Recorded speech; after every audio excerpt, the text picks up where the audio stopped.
मैं Chaudhary Mona Amin memorial college of education 5 NRD Nirvana से। तो पिछली कक्षा में जैसे हमने क्रिएटिंग एंड इंक्लूसिव एजुकेशन आपके सब्जेक्ट में पढ़ा था असमर्थता के बारे में। तो असमर्थता के बारे में जाना था कि बच्चे असमर्थ क्यों हो जाते हैं, वो किसी भी कार्य को क्यों नहीं प्रॉपरली कर पाते हैं। तो हमने समझा था कि असमर्थता के 2 प्रकार समझे थे, जैसे कि मानसिक असमर्थता, शारीरिक असमर्थता। ठीक है, तो उन प्रकारों को समझने के बाद हम ये समझ गए थे कि असमर्थ बालक जो होते हैं वो किसी भी कार्य को करने में समर्थ नहीं हो पाते। क्यों नहीं हो पाते? क्योंकि उनमें कुछ डिसेबिलिटीज होती हैं जिनकी वजह से वो आगे नहीं जा पाते और उनके मन में ये भावना पैदा हो जाती है कि वो किसी भी कार्य को उचित रूप से नहीं कर पाएंगे। तो ये जो असमर्थता थी, ये मानसिक असमर्थता और शारीरिक असमर्थता 2 प्रकार थे इसके, जिसमें मानसिक असमर्थता में हमने पढ़ा था अधिगम असमर्थता,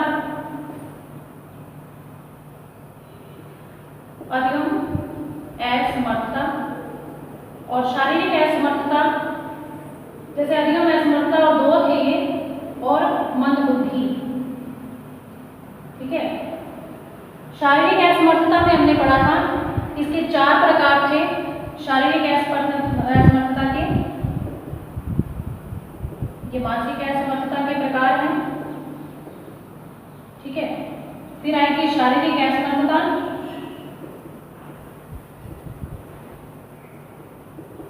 इसके 4 प्रकार थे।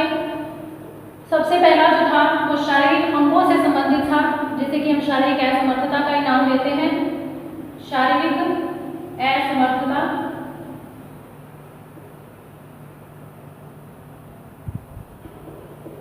दूसरा हमने दिया था दृष्टि असमर्थता। ठीक है, तीसरा हमने दिया था श्रवण असमर्थता। चौथा हमने दिया था वाणी असमर्थता। ठीक है, तो ये 4 प्रकार हमने शारीरिक असमर्थता के पढ़े थे। तो इन प्रकारों को पढ़ने के बाद हम ये समझ गए थे कि ये जो बालक होते हैं, विकलांग होते हैं, असमर्थ होते हैं, कई तरह के होते हैं। ठीक है, तो उन्हीं से निकल कर यह आया था कि इन बच्चों के लिए शिक्षा किस तरह की होनी चाहिए, शिक्षा जो है किस तरह की होनी चाहिए, इनको किस तरीके से पढ़ाया जाए कि ये समर्थ हो जाए पढ़ने में भी और हर कार्य को करने में समर्थ हो जाए। तो इसके लिए कौन सी शिक्षा जरूरी थी? विशिष्ट शिक्षा। तो विशिष्ट शिक्षा पहले के समय में, प्राचीन समय में, वैसे तो ये जो अयोग्य बालक थे इनके लिए शिक्षा जरूरी नहीं समझी जाती थी। ये सोचा जाता था कि ये बच्चे क्या करेंगे, पढ़ लिख के इन्होंने क्या करना है, ये तो वैसे ही अपंग है और ये ना चल सकते हैं, ना सुन सकता है, या कोई बोल नहीं सकता, तो ये बच्चे क्या करेंगे, इनका क्या फ्यूचर है। माता पिता ये सोचकर उनको घर पे बिठा देते थे, ठीक है हो जाएगा, जैसे भी है इनकी लाइफ चल जाएगी। तो क्या ये सोच सही थी? धीरे धीरे इस सोच में बदलाव आया। ये विशिष्ट बच्चे जो हैं ये भी जागरूक हुए, इनके माता पिता जागरूक हुए, सरकार जागरूक हुई और धीरे धीरे इन बच्चों को भी पढ़ाने का प्रयास किया गया। ठीक है, तो ये बच्चे भी पढ़ने लिखने में आगे निकल गए।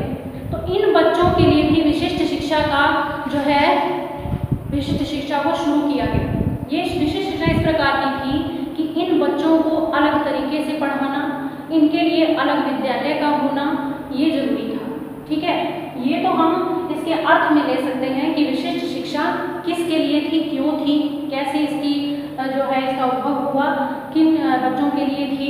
तो ये विशिष्ट शिक्षा जो थी ये उन विशिष्ट बच्चों के लिए थी जो असमर्थ थे, जो किसी भी कार्य को करने में आगे नहीं आ पाते थे, अपने आप को हीन भावना से ग्रसित पाते थे। ठीक है, तो इसकी जो है अवधारणा में हम ये कह सकते हैं कि ये विशिष्ट शिक्षा, जैसे इसके लिए हम कह सकते हैं प्राचीन काल में तो अलग विद्यालय खोले गए थे, जैसे कि 1887 में जैसे कि बच्चों के लिए, दृष्टिहीन बच्चों के लिए स्कूल खोले गए। ठीक है, 1988 में जैसे कि आप मूक बधिर व्यक्तियों के लिए अलग से स्कूल खोले गए। सरकार ने भी काफ़ी कोशिश की, पुस्तकालय की स्थापना की, बेल प्रेस की स्थापना की, जिससे कि इन बच्चों को पढ़ने में सहायता मिल सके। तो बेल प्रेस की स्थापना से काफ़ी बच्चों को सहायता मिली। तो इन बच्चों को आगे लाने के लिए सरकार ने भी अपनी तरफ से पूरे प्रयास किए और ये बच्चे जो हैं इसी वजह से आगे निकल पाए और आज ये बच्चे अपने आप को हीन भावना से ग्रसित नहीं समझते हैं और ये समझते हैं कि हम भी शिक्षित हो सकते हैं। ठीक है।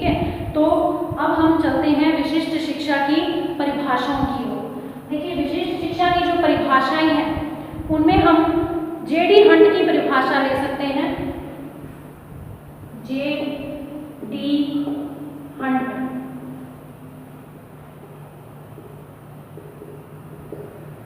जेडी हंट ने कहा कि विशिष्ट शिक्षा वह शिक्षा है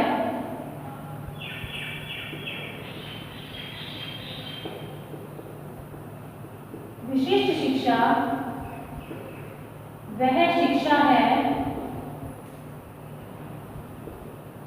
जो मानसिक, सांवेगिक व शारीरिक रूप से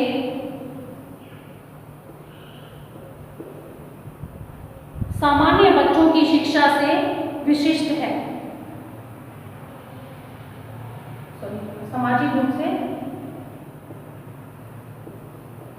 सामान्य बच्चों की शिक्षा से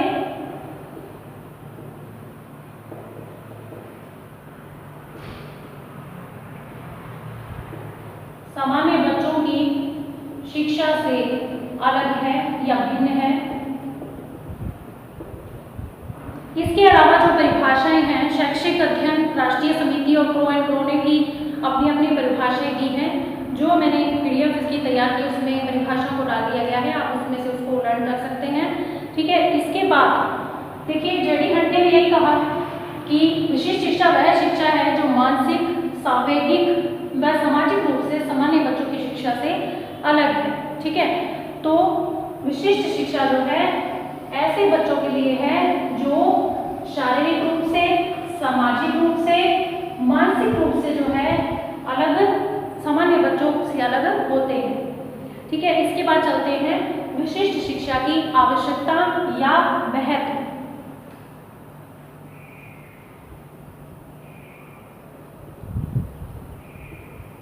विशिष्ट शिक्षा की आवश्यकता या महत्व।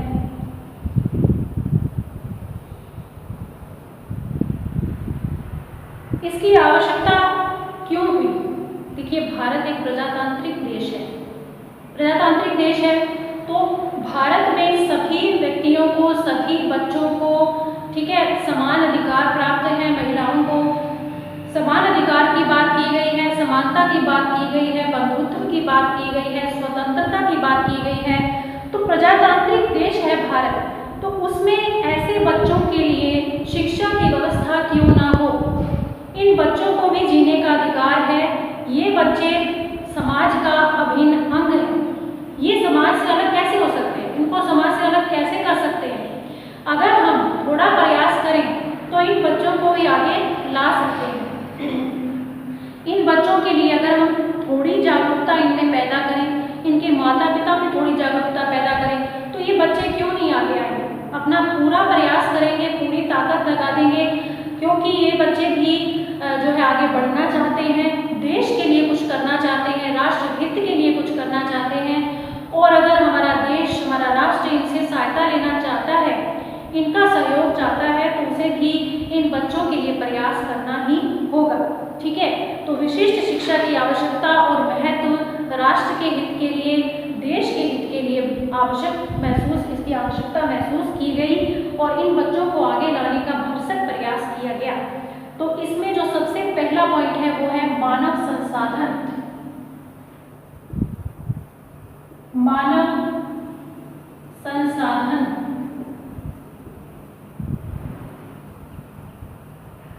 मानव संसाधन किसे कहा गया? मानव, देश के लिए मानव ही मानव संसाधन का रूप है। देखिए, अगर मानव एक संसाधन माना गया है तो क्या संसाधन बेकार हो जाए तो गाड़ी चल सकती है? कोई भी यंत्र है, उसके पुर्जे काम करना बंद कर दें तो क्या वो यंत्र सही तरीके से कार्य करेगा? नहीं करेगा। ठीक है, कोई भी गाड़ी है, उसका टायर पंचर हो जाए तो क्या गाड़ी चल पाएगी? नहीं चल पाएगी। उसी तरीके से जो देश के नागरिक हैं वो मानव संसाधन ही है। अगर उन्हें कोई दिक्कत होती है, उन्हें कोई परेशानी होती है या वो कोई कार्य करने में असमर्थ हैं, तो क्या इसमें देश का अहित नहीं होगा? क्या देश आगे बढ़ पाएगा? नहीं।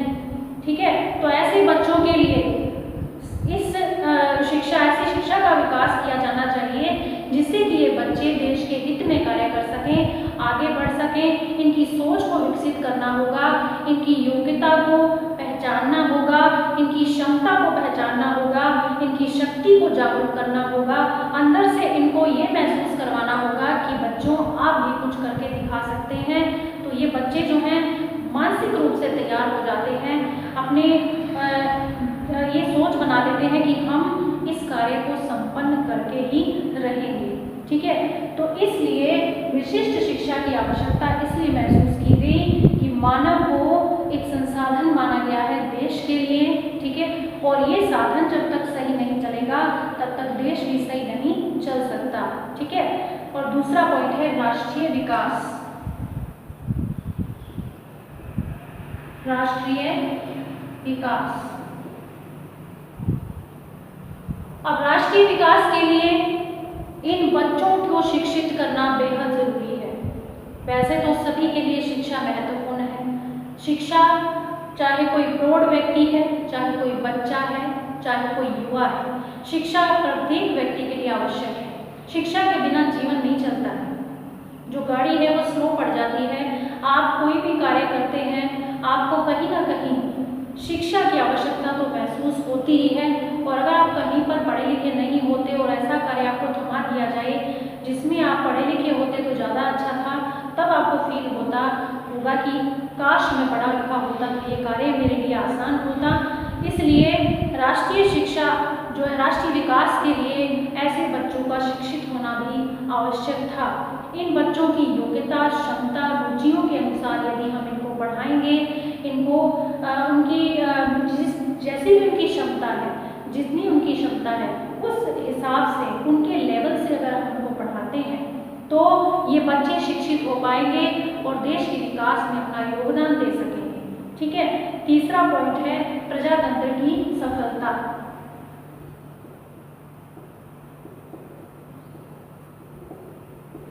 प्रजातंत्र की सफलता। और प्रजातंत्र की सफलता तो इन्हीं बच्चों पर निर्भर है। इन्हीं बच्चों पर क्यों, सभी पर निर्भर है। सभी देश के नागरिक जो हैं वो अगर अपना कार्य सही ढंग से कर पाते हैं, देश के लिए कुछ ना कुछ करके दिखाते हैं, तो देश का तो जो सफल होना संभव ही है, प्रजातंत्र का सफल होना संभव ही।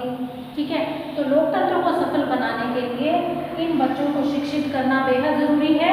और इन बच्चों की शिक्षा के लिए जो शिक्षक तैयार किए जाते हैं वो प्रॉपर तरीके से तैयार किए जाते हैं। उनको इस तरह से ट्रेन करना है कि वो इन बच्चों के अकॉर्डिंग पढ़ा सकें, विधियाँ यूज़ कर सकें, तरीके यूज़ कर सकें, पाठ्यक्रम सहगामी क्रियाओं का भी उपयोग करें, जितना संभव हो सके बच्चों के अकॉर्डिंग इनको पढ़ाएं।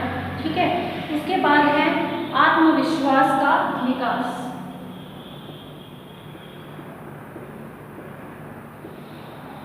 आत्मविश्वास का विकास। ऐसे बच्चे हीन भावना से ग्रसित हो जाते हैं और ये सोचते हैं कि हम पढ़ नहीं पाएंगे तो हम कुछ कर भी नहीं पाएंगे। ठीक है, हम कुछ कर नहीं पाएंगे तो हमारा जीवन जो है ऐसे ही चलता रहेगा। बस मूलभूत आवश्यकताएं हैं वो पूरी होती हैं, खाना पीना पहनना ओढ़ना सोना, बस यही है हमारा जीवन, इससे आगे कुछ भी नहीं। तो क्या इन बच्चों को जीने का अधिकार नहीं है? इन बच्चों को आगे आने का अधिकार नहीं है?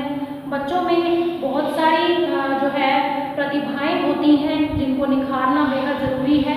तो इन प्रतिभाओं को पहचानने की आवश्यकता है। टैलेंट बहुत होता है ऐसे बच्चों में, तो ये टैलेंट ही हमें बाहर लेके आना है। ये बच्चे अपने आप नहीं ला सकेंगे क्योंकि इनको नहीं पता है कि हमारे अंदर कितना टैलेंट भरा है। तो आप अगर शिक्षक अगर कोशिश करें ना तो ऐसी प्रतियोगिताएं, ऐसे जो है कंपटीशंस रखवा सकता है जिससे कि इन बच्चों की जो एक्टिविटीज़ हैं, प्रतिभाएं हैं वो बाहर निकल कर आएँ और ये बच्चे जो हैं अपने आप को साबित कर पाएँ कि हम भी कुछ करके दिखा सकते हैं, आगे जा सकते हैं। ठीक है, तो इसलिए इनमें आत्मविश्वास का विकास कर सकता है एक शिक्षक जो कुशल नेतृत्व वाला होना चाहिए। ठीक है, तो ये शिक्षक पर डिपेंड करता है कि वो किस तरह से अपने कक्षा में बैठे हुए सभी बच्चों को जो है शिक्षित करेगा।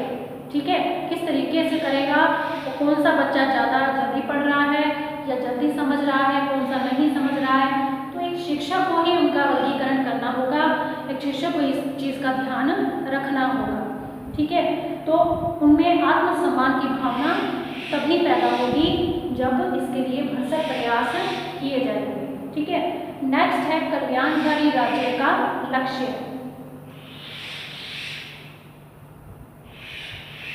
कल्याणकारी राज्य का लक्ष्य। अब राज्य में कल्याणकारी का क्या मतलब है, कल्याणकारी राज्य से क्या मतलब है। देखिए, हम अपने देश में रह रहे हैं, समाज में रह रहे हैं, तो हमें स्वतंत्रताएं मिली हुई हैं, हम समानता के भाव के साथ रहते हैं। ठीक है, अपने बलबूते पर जीते हैं, अपने जो है कार्य करते हैं तो स्वतंत्रता से करते हैं।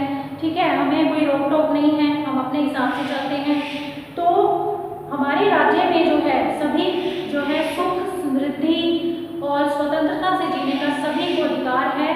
तो ये बच्चे भी जो है इन अधिकारों को यूज करने के लिए इनको तैयार करना चाहिए, इनको उनके अधिकार बताने चाहिए कि जिस तरह से आप अपने अधिकारों का उपभोग कर रहे हैं तो ये बच्चे भी अपने अधिकारों का उपभोग करें। उनके अधिकार क्या हैं उनको ये बताया जाए। सिर्फ ये नहीं कहा जाए कि आप में इतनी विकलांगता है और आपका ये प्रमाण पत्र है और बस आप जा सकते हैं, इतना काफ़ी है, नहीं। उनको ये भी तो बताइए कि आपकी इस विकलांगता के प्रतिशत पर आपको सरकार क्या क्या लाभ दे रही है। ये भी तो बताइए कि आपको क्या क्या लाभ मिल रहे हैं, आपके क्या अधिकार हैं, आपको क्या फ़ायदा होने वाला है। तो क्या इन बच्चों को आप बताएंगे नहीं, और जब तक बताएंगे नहीं तो इन बच्चों को पता कैसे चलेगा कि उनको क्या सुविधाएँ मिली हुई हैं, उनको क्या सुविधाएँ हासिल करनी चाहिए। तो ये तो हम बताएंगे तभी उनको पता चलेगा ना, ऐसे कैसे पता चल जाएगा। ठीक है, तो इन बच्चों को आगे लाने के लिए हमें प्रयास करना होगा। तो ये जरूरी नहीं है कि सरकार ही प्रयास करे, आमजन को भी प्रयास करना चाहिए।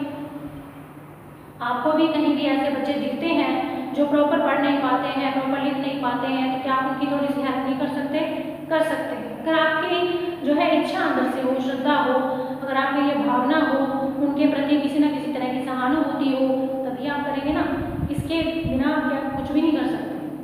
ठीक है, तो इसलिए इन बच्चों को आगे लाने के लिए आपको प्रयास करना होगा और आमजन के साथ साथ में जो शिक्षक है सबसे ज़्यादा प्रयास उसी को करना होगा। ठीक है, नेक्स्ट है समान शैक्षिक अवसर।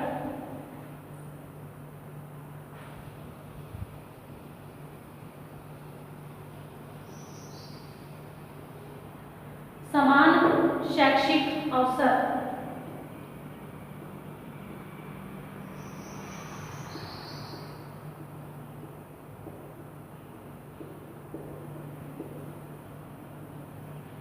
देखिए, सामान्य बच्चे और विशिष्ट बच्चे है तो वो बच्चे, दोनों में समानता तो है ना, है तो वो बच्चे ही। फर्क कहाँ है? फर्क इतना है कि वो बच्चा जो है ढंग से बैठ नहीं पा रहा है या ढंग से खड़ा नहीं हो पा रहा है या ढंग से बोल नहीं पाता है, लिख नहीं पाता है, किसी न किसी तरह की उसमें अयोग्यता है, असमर्थता है। तो क्या वो पढ़ नहीं सकता? क्या वो शिक्षित नहीं हो सकता? सामान्य बच्चों की तरह वो कार्य नहीं कर सकता, वो सब कुछ कर सकता है यदि उसे समान शैक्षिक अवसर मिले तो। अगर कक्षा में, अगर स्कूल में उसके साथ भेदभाव किया जाएगा, पक्षपात किया जाएगा, तो वो बच्चा कभी भी आगे नहीं निकल पाएगा। उसमें हमेशा गिराने की भावना रहेगी और हमेशा वो ये सोचेगा कि उसे सामान्य बच्चों के साथ बिठाया ही क्यों गया, वो इसके लायक ही नहीं है। ये भावना उसके मन से आप ही निकाल सकते हैं। जो सामान्य बच्चे हैं, जो विशिष्ट बच्चे हैं, कक्षा में आज समान रूप से बैठते हैं, समान रूप से बिठाया जाता है उनको, समान रूप से शिक्षित किया जाता है उनको। तो एक टीचर पर डिपेंड करता है कि वो उनके साथ भेदभाव ना करे, सबको समान रूप से देखे, समान भावना रखे, समान रूप से पढ़ाए।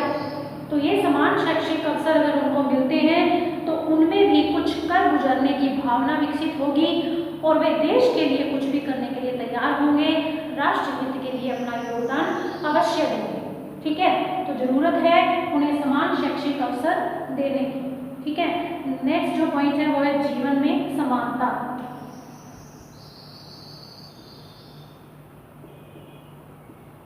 जीवन में समानता। जीवन जीने का अधिकार सबको है। जीवन किसे प्यारा नहीं होता है, लेकिन अगर वो ढंग से ना जिया जाए तो जीवन किस काम का। ठीक है, हम अपने जीवन को व्यर्थ समझते हैं जब हमें हम कोई कार्य नहीं कर पाते, या हम अपनी इच्छा की चीज़ नहीं पाते, या हमें कुछ ऐसा नहीं मिलता जो हमें बहुत ज़रूरी चाहिए था, या हमें कोई जॉब नहीं मिली है, या ऐसा कुछ भी है, तो बच्चों के मन में ये दिमाग में आ जाता है कि क्या ये जीवन है, लाइफ में कुछ भी इंटरेस्टिंग नहीं है। ठीक है, कोई भी हम अपनी क्षमता के अनुसार, अपनी योग्यता के अनुसार, अपनी रुचि के अनुसार हम कार्य नहीं कर पा रहे हैं, तो ऐसा क्यों है? ऐसा नहीं होना चाहिए। तो इन विशिष्ट बच्चों की शिक्षा के लिए भरसक प्रयास किए जाने चाहिए। सरकार को चाहिए कि ऐसी योजनाएं बनाए जिनसे इन बच्चों को सामान्य बच्चों की तरह शिक्षित किया जा सके, आगे ले जाया जा सके, और दोनों में किसी भी तरह का कोई भी अंतर ना रहे। ठीक है, अगर जीवन में समानता होगी, दोनों की लाइफ एक जैसी होगी, तो कोई भी बच्चा अपने आप को विशिष्ट या दूसरों से अलग नहीं समझेगा। ये समझेगा कि मैं भी दूसरों की तरह ही हूँ, मनुष्य हूँ, और मुझे भी अपना जीवन, अपनी लाइफ अच्छे से जीनी है। ये लाइफ बहुत इंटरेस्टिंग है और मुझे अपना टैलेंट निखार कर बाहर लेके आना है, और ये बताना है लोगों को कि मैं भी देश के लिए कुछ कर सकता हूँ और अपने जीवन को बेहतर तरीके से जी सकता हूँ। ठीक है, ऐसे कई बच्चे उदाहरण के भरे पड़े हैं जो हम कोई भी किताब उठा के हम पढ़ सकते हैं कि ऐसे विशिष्ट बच्चों ने देश के लिए क्या क्या किया, हमारे राष्ट्र हित के लिए क्या क्या किया। तो ये बच्चे जो हैं, इनको ज़रूरत होती है एक मौके की, एक अवसर की। अगर ये अवसर उन्हें दे दिया जाता है तो ये बच्चे पूरी कोशिश करते हैं, अपना जी जान लगा देते हैं, पूरी मेहनत के साथ कार्य करते हैं, अपनी लगन के साथ कार्य करते हैं। तो ये बच्चे ये साबित करके दिखाते हैं कि मैं भी कुछ कर गुजरूंगा अपने देश के लिए, अपने राष्ट्र के लिए। ठीक है, तो ये कुछ पॉइंट्स थे विशिष्ट शिक्षा के महत्व के, जो कि हमारे देश के नागरिकों में विकसित करने की आवश्यकता है, क्योंकि देश का प्रत्येक नागरिक जब इन बच्चों के बारे में सोचने लगेगा ना, तो ये विशिष्ट शब्द ही दूर हो जाएगा। देखिए, विशिष्टता तो अपने आप सभी में विशिष्टता होती है। ठीक है, कोई प्रतिभाशाली है, कोई मंद बुद्धि है, ठीक है, कोई औसत बुद्धि वाला है, विशिष्टता सब में है। अब जरूरत है इन विशिष्ट बच्चों को उनके अकॉर्डिंग शिक्षित करने की। ठीक है, जैसे प्रतिभाशाली है, क्लास में बैठे हैं सामान्य बच्चे, विशिष्ट बच्चे, उनमें प्रतिभाशाली बच्चे भी हैं, तो क्या प्रतिभाशाली बच्चों को सामान्य बच्चों की तरह ही ट्रीट किया जाए? क्या उन्हें विशिष्ट तरीके से पढ़ाने की आवश्यकता नहीं है? शिक्षक को चाहिए कि जो प्रतिभाशाली बच्चे हैं उनको और आगे ले जाने के लिए प्रयास करें, उनके लिए और गतिविधियां निर्धारित करें और कंपटीशन निर्धारित करें, जिससे कि वो बच्चे अपने टैलेंट को निखारते जाएं और ऊंचे लेवल पर पहुंचते जाएं, उच्च से उच्च लेवल पर। ठीक है, और उनकी जो प्रतिभा है वो निखरती जाए। ठीक है, और जो मंद बुद्धि, औसत बुद्धि वाले हैं, उनके लिए भी प्रयास जारी रखिए। उनको भी ये महसूस नहीं होने दीजिए कि आप पिछड़े हुए हैं या आप दूसरों से कम हैं। तो ये सिर्फ एक टीचर पर डिपेंड करता है। टीचर की सोच, टीचर का कहना, टीचर का जो कथन होता है वो बच्चों पर उतना इफेक्ट डालता है, बहुत ज़्यादा इफेक्ट डालता है, जितना कि माता पिता का भी कथन जो है इतना इफेक्ट नहीं डालता जितना शिक्षक का कथन इफेक्ट डालता है। बहुत प्रभावित करता है बच्चों को मानसिक रूप से पूरी तरह से तैयार कर देता है टीचर कि तुम इतने इस कक्षा में इतने मार्क्स लेकर आओगे ही आओगे, इतने परसेंट लेकर आओगे ही आओगे। तो ये बच्चे के दिमाग में सेट हो जाता है कि मुझे तो 90 से ऊपर अब करना ही है, मुझे इतने मार्क्स तो लेने ही है। तो एक टीचर जो है एक लक्ष्य निर्धारित कर देता है अपने बच्चों के लिए, चाहे वो बच्चा विशिष्ट हो चाहे वो सामान्य हो। ठीक है, तो इसलिए विशिष्ट शिक्षा हमारे देश के लिए बहुत आवश्यक है। जरूरत है इन बच्चों को एक मौका देने की, एक अवसर देने की, जिससे ये बच्चे आगे जा पाए और राष्ट्र के हित में अपना योगदान दे सके। तो आज के लिए सिर्फ इतना ही। तो नेक्स्ट टॉपिक जो है हम क्लास में चर्चा करेंगे। तो घर पर रहें, सुरक्षित रहें।